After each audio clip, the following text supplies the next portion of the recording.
আসসালামু আলাইকুম বন্ধুরা, আশা করি সবাই সুস্থ আছেন।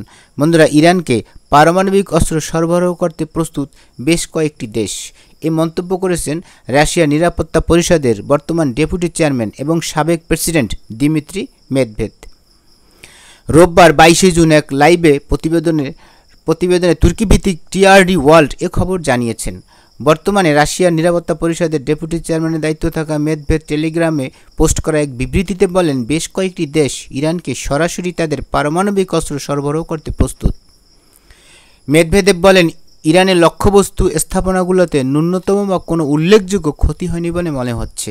তিনি আরও বলেন, ইউরেনিয়াম সমৃদ্ধকরণ এবং সম্ভাব্য পারমাণবিক অস্ত্রের উন্নয়ন সম্ভবত অব্যাহত থাকবে।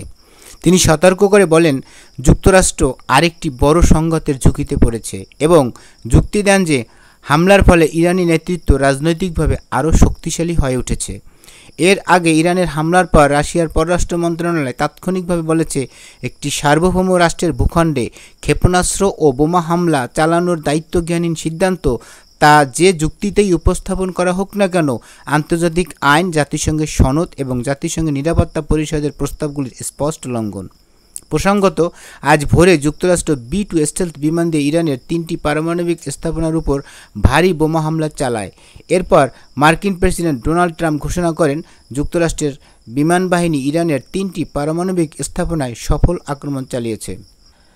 বন্ধুরা, ইরানে মার্কিন এই হামলার ফলে আমি ব্যক্তিগতভাবে মনে করি ইরানিদের লসের চেয়ে লাভের পরিমাণ অনেক বেশি হয়েছে, কেননা ইতিমধ্যে তারা আন্তর্জাতিকভাবে সমর্থন পেতে শুরু করেছে এবং বহু দেশ মার্কিন এই হামলার নিন্দা জানিয়েছে।